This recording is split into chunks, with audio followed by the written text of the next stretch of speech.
Olá, meus amigos de Ideal Espírita. Vamos juntos para a leitura do Cirurgia Moral, capítulo 34. O Espírito Lancelã nos diz: não te desfaças do teu companheiro. Quem mora, anda ou trabalha contigo é peça importante em tua vida. Não deves esquecer a tua cooperação na manutenção do mútuo entendimento espiritual. Se desejas quebrar o vínculo com as pessoas simplesmente por meras distrações do respeito delas para contigo, estás deixando de aplicar a lei do perdão, de que tanto Jesus nos falava em relação àqueles que nos ofendem. Quantos irmãos se aproximam de nós bem intencionados e por vezes acabam nos criando problemas. Mas no impulso do revide, aniquilamos ou tentamos aniquilar a nossa amizade com eles. A ponderação passa despercebida e vamos cada vez mais ficando distantes dos companheiros. Veja que nós já tratamos aqui que para evoluirmos é preciso que haja o relacionamento. Lembrando, a religião de Jesus é o outro, então nós precisamos nos relacionar com o outro para progredir. Então, como que isso se dá? Exatamente porque para progredir é preciso cumprir a lei do amor. É preciso amar. Por isso que Jesus falou tanto da lei do amor. E Pedro vai dizer que o amor cobre a multidão de pecados. Então, ele teve um entendimento exatamente dessa lei, a lei de amor. Essa lei de amor, ela está na parte terceira, né, o livro terceiro do Livro dos Espíritos, né, no que trata das leis morais.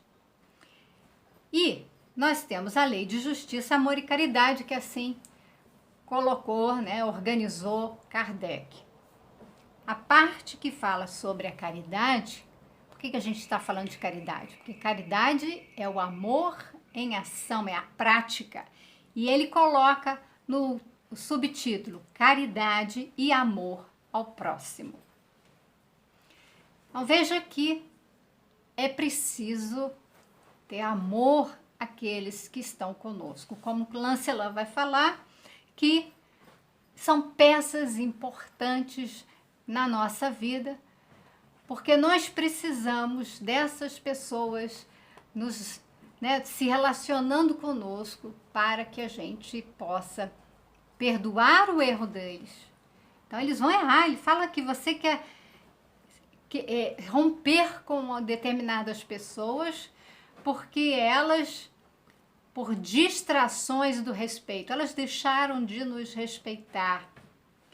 Elas estavam bem intencionadas, mas acabaram criando problemas.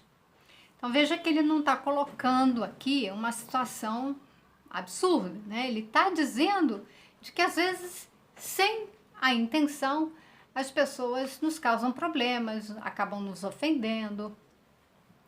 E nesse momento cabe o quê? A gente perceber isso. Por que tantas postagens nas redes sociais em que a gente diz que o outro tem que me amar, o outro tem que me valorizar, eu só vou ficar com quem gosta de mim, com quem me valoriza, com quem me põe para cima.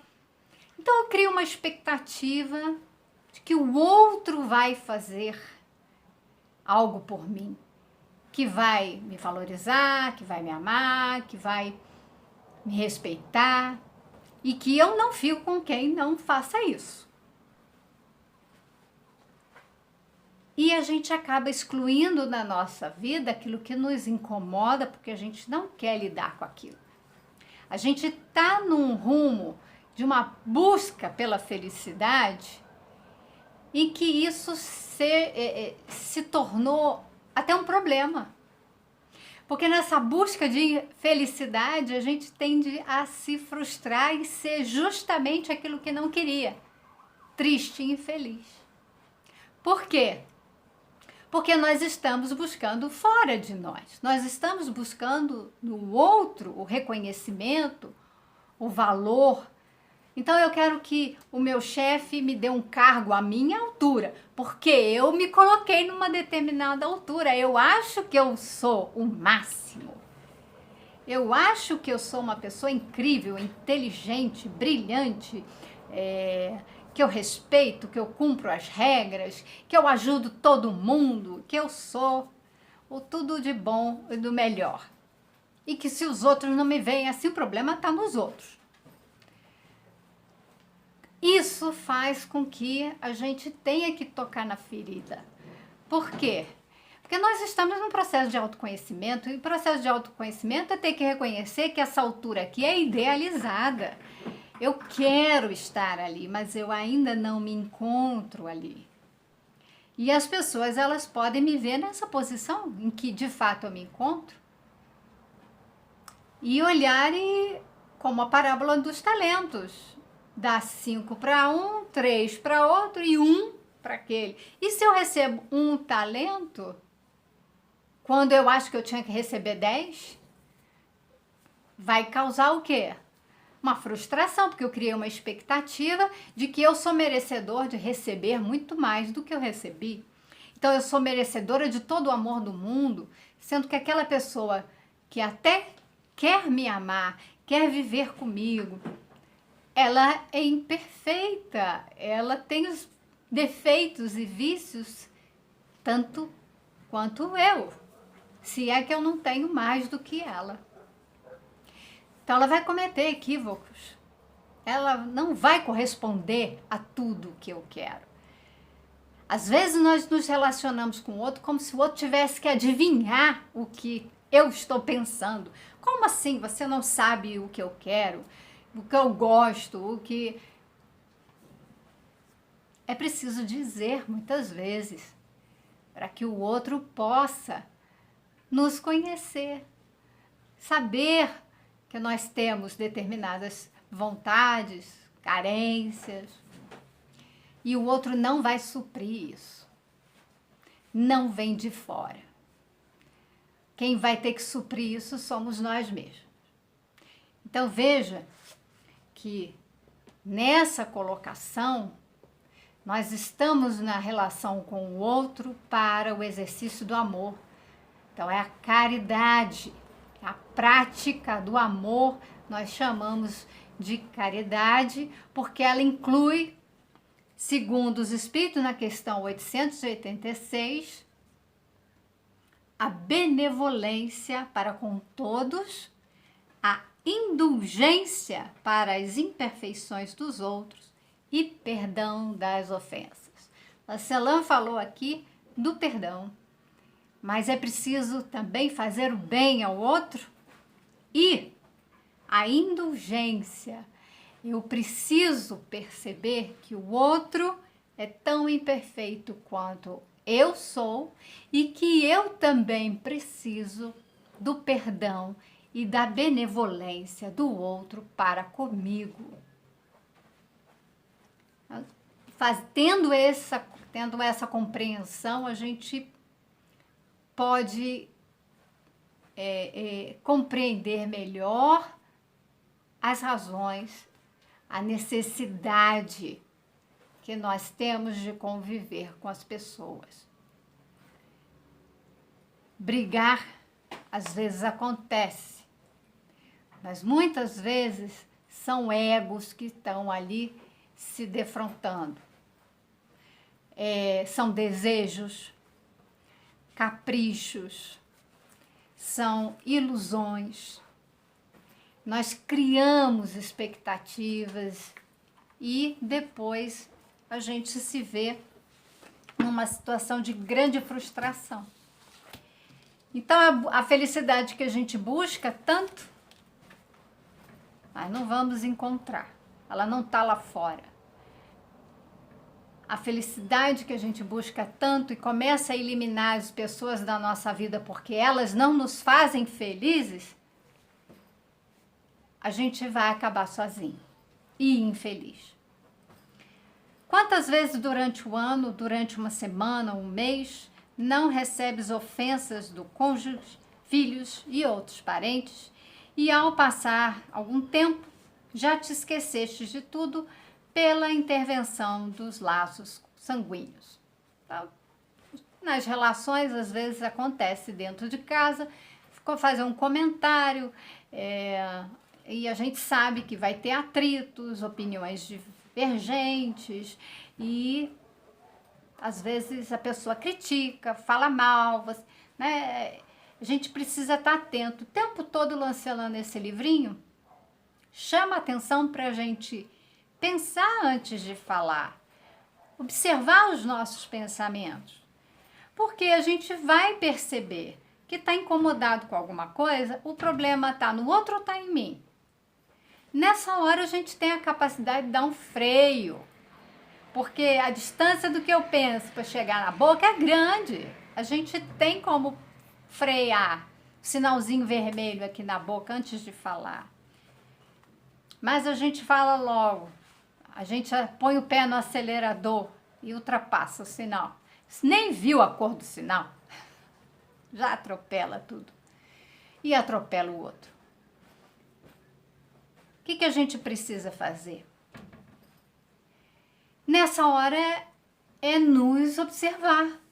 Não é olhar para o outro e dizer que o outro está errado, que a gente está certo.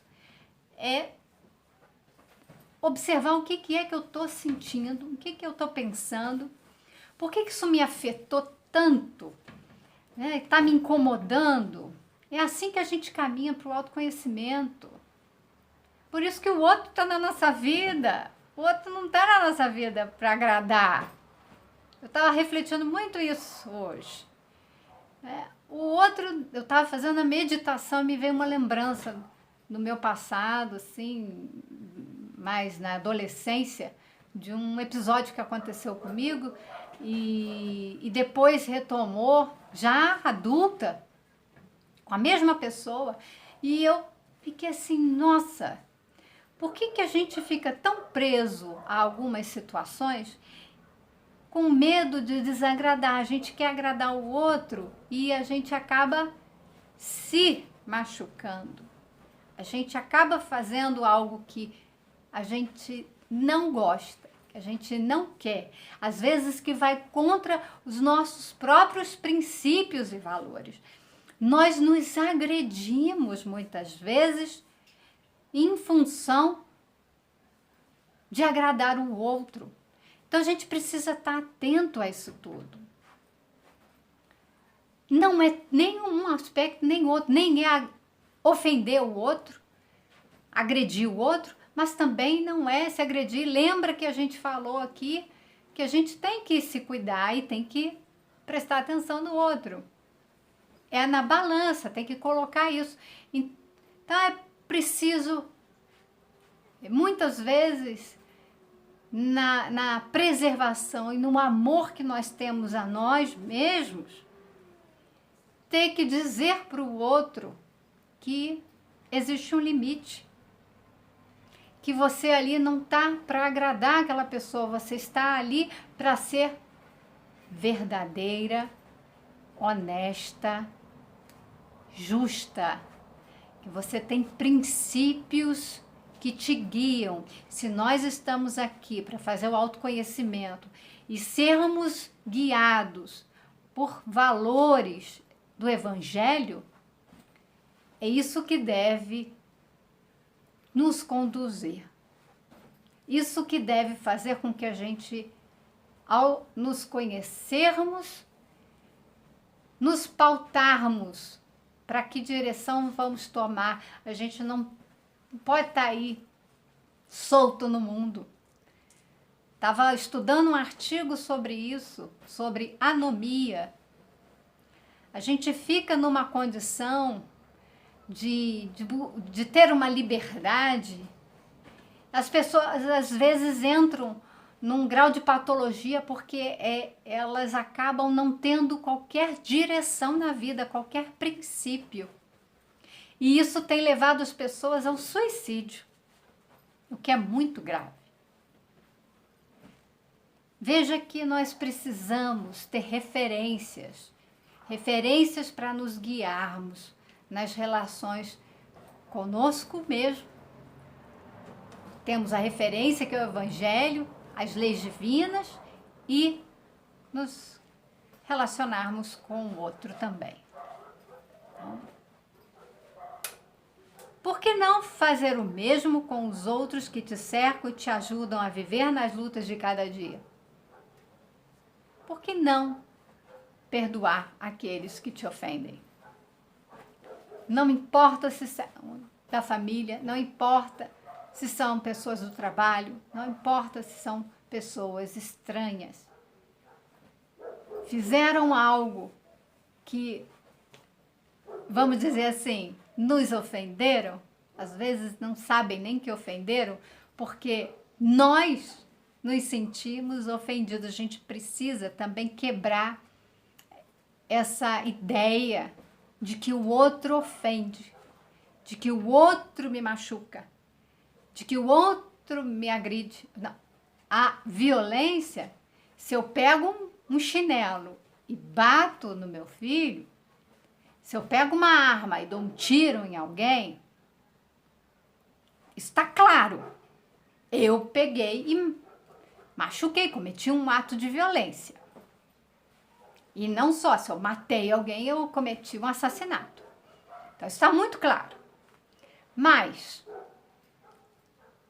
muitas vezes a pessoa diz alguma coisa, e se ela não está gritando, humilhando, usando palavras realmente ofensivas, isso também é da ordem da violência, a violência psicológica. Então, nós temos violência física, psicológica, sexual, nós temos a violência, isso existe. Mas nas relações, nós temos também a violência psicológica, que é muito sutil, né? As humilhações fazem parte. Então, veja que a gente precisa entender que muitas vezes nós nos sentimos atacados, ofendidos por pessoas que, enfim, não tiveram essa intenção, mas nós acolhemos, interpretamos desta forma. Posso falar uma coisa, e você que ouviu pode se sentir humilhada, ofendida. Precisa fazer uma análise. Será que realmente eu falei alguma coisa que humilhou e ofendeu? Ou o outro que ouviu interpretou, acolheu dessa forma? Não suportou ouvir, por exemplo, uma crítica, né? A gente pode falar, fazer alguma crítica. Geralmente a pessoa se sente ofendida porque ela quer ser elogiada. Então, veja que tem muitas nuances. O relacionamento, ele não é uma coisa simples. Realmente é complexa a nossa relação e esse processo de autoconhecimento. Se fosse fácil, todo mundo já tinha feito. Exatamente porque é complexo, que a gente prefere olhar para fora, apontar o defeito dos outros, dizer que são os outros que me fazem mal, que não me fazem felizes, e eu prefiro então me livrar das pessoas. O sociólogo Zygmunt Bauman, ele falou de uma sociedade líquida, a modernidade líquida, né, falou sobre relacionamentos líquidos. O que ele quer dizer com líquido? Porque imagina o líquido, né? O oposto do sólido, relacionamentos sólidos, duradouros, aqueles casamentos de 50 anos em que as pessoas ali convivem bem. Não estou falando daquelas pessoas que vivem 50 anos, que eu já vi aí uma entrevista que fizeram para um casal, e casamento, sei lá, de quantos, quase 100 anos, mas eles chamou a atenção estarem fazendo uma data, né, de aniversário, celebrando o casamento, sei lá, Eu sei que era mais de 60 anos de casamento. E a mulher falou o seguinte, que o segredo dela para se manter casada por tanto tempo era ficar em silêncio. Isso foi o segredo, isso foi o que ela escolheu. Ela escolheu, muitas vezes, silenciar e ignorar. E uma vez, com Chico Xavier, a mulher falou da dificuldade no seu casamento. Tá? E ela viveu casada, né? E dizia isso, que, olha, eu suportei esse meu marido e acabou, né? Ele morreu e me livrei. Aí o Chico... Agora vocês vão voltar para, né, casamento novamente, em outra encarnação, mas para aprender a amar. Então veja bem, a gente fica aqui brigando, achando que tem que suportar o outro, né, que acabou, morreu, me livrei. E é porque a gente não conseguiu se livrar da pessoa antes. Veja que discutir relacionamento é muito complicado. Não é à toa que esse é o tema das psicoterapias. Isso é o que mais tem, né? A maior procura por psicoterapeutas é esse sofrimento que advém de relacionamentos, das nossas expectativas, de depositar no outro a nossa felicidade. Então, suportar um relacionamento, ele tem, né, o seu mérito.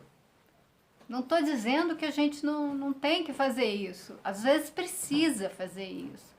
Mas é para viver com o outro, para aprender o perdão. Lembra da sementinha? Parábola da semente? Deus não dá assim, ó, perdão, fruto pronto. Ele dá a sementinha. Ele dá a sementinha do amor. A gente precisa cultivar. E esse cultivo leva tempo. Então, eu preciso me relacionar com o outro, passar por dificuldades. Como é que eu vou desenvolver a paciência? Como é que eu vou dar o perdão se eu não passar por uma situação que exija isso? Exatamente assim que Deus nos ensina a amar e perdoar. A ter paciência é nos dando situações em que a gente vai precisar exercer a paciência. Se a gente perde a paciência é porque não teve, não cultivou. Se a gente tá ali brigando, se ofende, tem que suportar, não sei o quê, a gente não está desenvolvendo a sementinha do perdão e a gente não está desenvolvendo a sementinha do amor. Então, viver com o outro é pôr em prática, é colocar essa semente embaixo da terra e começar a cultivar. Nós vamos passar por momentos difíceis, críticos, que se não for algo extremamente, ele fala aqui, meras distrações do desrespeito, mas se não for algo realmente grave, em que nós vamos correr risco de vida, nós vamos, tem aí ameaças, se não vamos passar por uma situação realmente insuportável de humilhação, de violência, de escravidão, isso tudo existe. Então, a gente vai precisar de ajuda, orientação, né? Casais que estão em litígio, vão para a justiça, o litígio dura a vida toda. Mas se no momento que eles se casaram, eles se diziam amando, o que aconteceu? Que do amor virou ódio, virou briga, virou guerra? Nós precisamos intervir antes que isso aconteça. Nós precisamos buscar recursos e ajuda antes que isso se torne insuportável e que não dê para reverter, ainda que se separem, mas se separem em paz. É o que a gente vai falar, né, de de haver consenso, uma conciliação, porque senão gera sofrimento para todas as pessoas envolvidas. Isso é um grande tema da psicologia, que quem estiver passando por dificuldades se identifica aqui com o texto, entenda que não é proibir a separação, o Espiritismo não faz isso.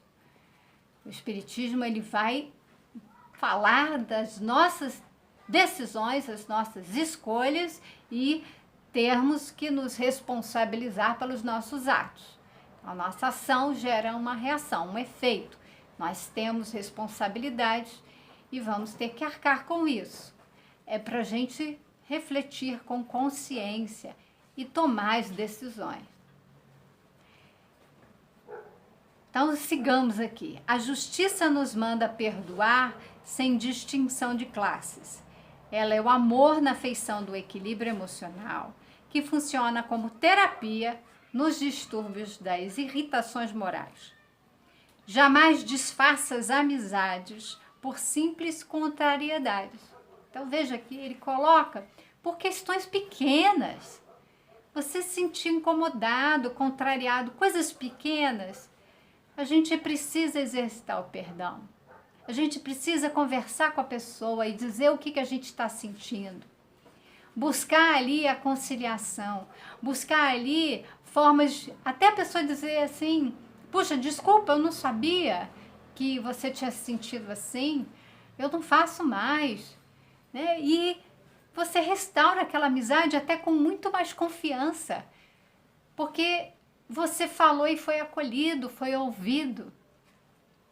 Então, dali pode surgir algo muito mais bonito, mais forte. Mesmo distantes um do outro, ora por todos que te ofendem e ora por todos os que te ofendem e caluniam. Isso é regra cristã, que não caiu em desuso, permanecendo límpida e vibrante, desafiando tempo e espaço para ajudar os que dormem na ignorância das leis. Veja que ele fala que os que dormem na ignorância das leis, muitos espíritos estão ainda inconscientes. E aí eu vou falar dessa inconsciência, é um estado aí espiritual. Eles estão acordados, como eu estou aqui, consciente, mas eu posso estar inconsciente para as questões espirituais. Eu posso estar sem prestar atenção, sem considerar, sem trabalhar os aspectos morais, sem me guiar pelas leis divinas. Então, eu estou inconsciente, na ignorância, no desconhecimento dessas leis. Existem espíritos que se guiam assim. Até é muito grave, às vezes, porque usam o nome de Jesus para falar aquilo que lhes convém. Isso é também, a gente precisa estar atento. Pessoas que falam e usam o discurso, né, exaltando Jesus como se aquilo que eles dissessem estaria aprovado por Jesus. Mas, na verdade, o que eles estão falando simplesmente atende aos próprios interesses, aos próprios desejos. Não se pode fazer uma guerra em nome de Jesus, em nome da religião. Religião é amor, ela não mata, ela é vida, ela é auxílio, ela é amparo, ela é amizade. Então não se justifica isso. Isso é um erro, é uma ignorância nossa diante das leis divinas, né? Então veja que a gente pode orar. Isso eu já falei, repito sempre. A gente sempre pode fazer alguma coisa e o que a gente pode fazer é orar se não há algo mais para ser feito. Há sempre a oração. E orarmos, eu tenho orado muito e convido a todos para essa oração, para orarmos pelo agressor e pelo agredido, pelo corrupto e por aquele que sofreu a corrupção, ou seja, aquele que praticou o mal e aquele que sofreu o mal. Não é só orar pela vítima, pelo doente, pelo pobre, pelo miserável, mas orar principalmente para aqueles que estão criando as condições de doença, de miséria, de abandono. Eles estão em cargos de poder e não estão sabendo lidar com as provas que são muito pesadas do poder e do dinheiro. Eles estão caindo nessas provas e cometendo muitos erros e criando aflições assim, se espalhando por todos nós. Então é preciso orar por todos, incluindo eles. Eles são às vezes os mais necessitados. E aqueles que estão passando pelas situações difíceis em decorrência desses, vamos dizer assim, desses ataques, dessa indiferença, dessa ganância, desse abuso de poder, é porque nós também precisamos passar como provas e expiações. Enfim, a gente sabe da justiça divina, mas é preciso estar atento para que o bem prevaleça sobre o mal. Então, também não é tolerar que o mal, né, ganhe forças e esmague as pessoas. Nós temos a nossa força do bem para erguer a nossa voz na oração e nos atos de amor, como Gandhi fez. Atos pacíficos para mostrar que nós queremos mudanças. É como os espíritos já falaram, às vezes o mal precisa chegar ao seu extremo para que a gente enxergue aquilo e fale: eu não quero isso, eu quero ser feliz, eu quero viver o bem, né? E se eu quero isso para mim, eu tenho que desejar isso para todos e começarmos a criar o que a gente vai chamar de mundo de regeneração, porque vamos regenerar os nossos corações. Veja que é preciso então orar. Nunca deves invalidar os direitos dos outros. As tentativas do aprendizado são numerosas, a fixação do ensino é demorada. É como que um despertar da luz no coração e na consciência, e não se faz de um dia para o outro. Se ignoras essa demora, pensa no teu passado. Quantos não te toleraram para que pudesses conquistar o que já granjeaste nas tuas andanças pelo mundo?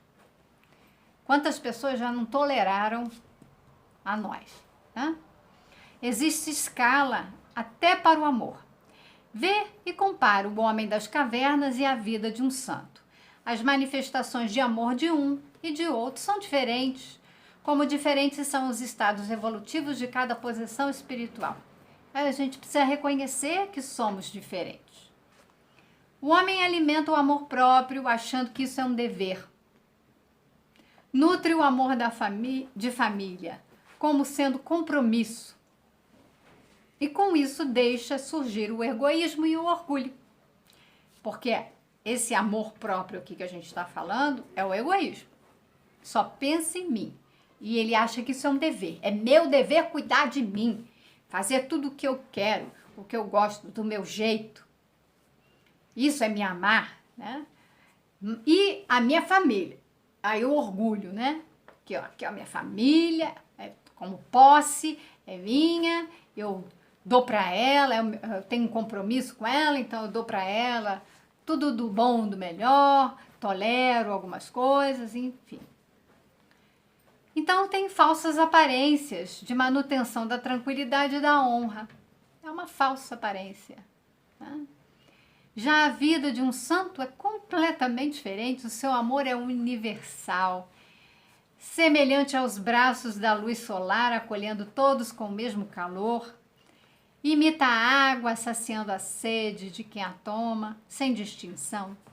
Copia a terra, que aceita nela, quem pisa, do animal ao anjo. Veja aqui a diferença do orgulhoso e do egoísta, que ele só pensa em si e nos seus.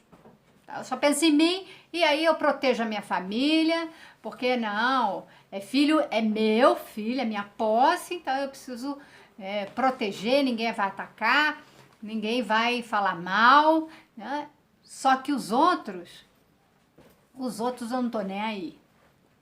Os filhos dos outros eu não tô nem aí. Esse é o egoísta e orgulhoso. Aquele que ama, e ele fala aqui da expressão santo, né?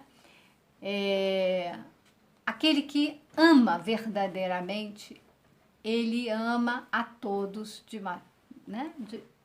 da mesma forma, né? Ele tem um amor para ser distribuído assim, como ele usa aqui essa expressão bonita da terra, da água, do sol, o sol que abraça todos com o mesmo calor.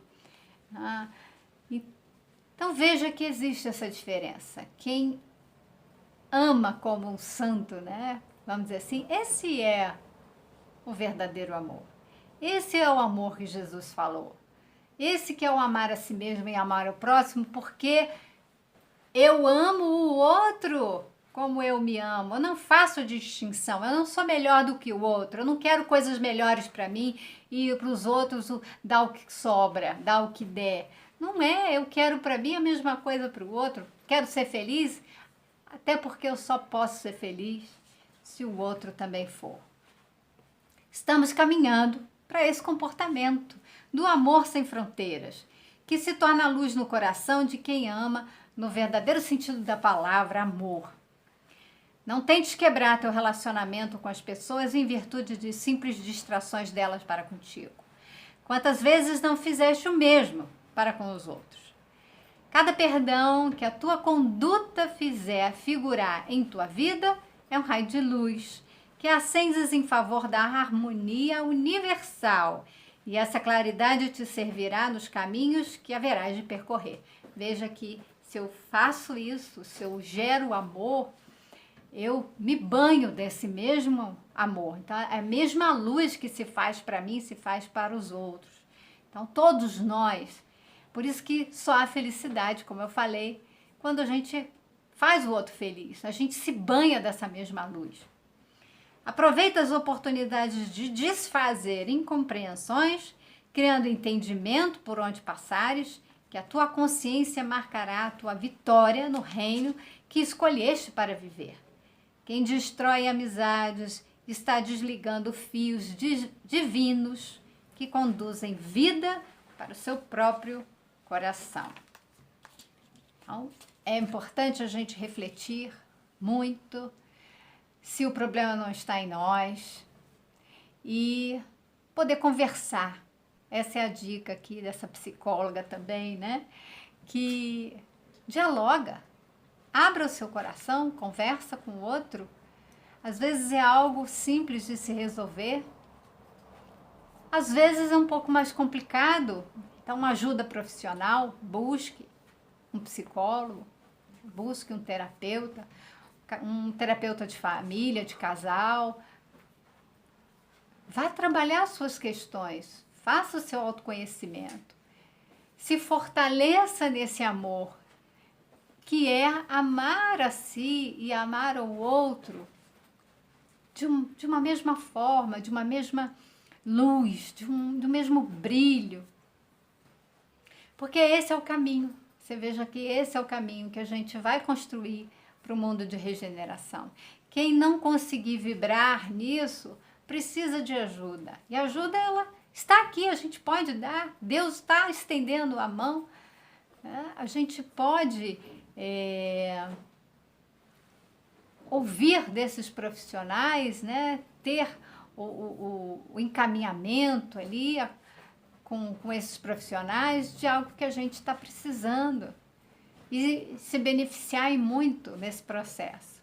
O autoconhecimento, por vezes, é muito doloroso e a gente vê dificuldades de relacionamento e então uma ajudinha sempre cai bem, né?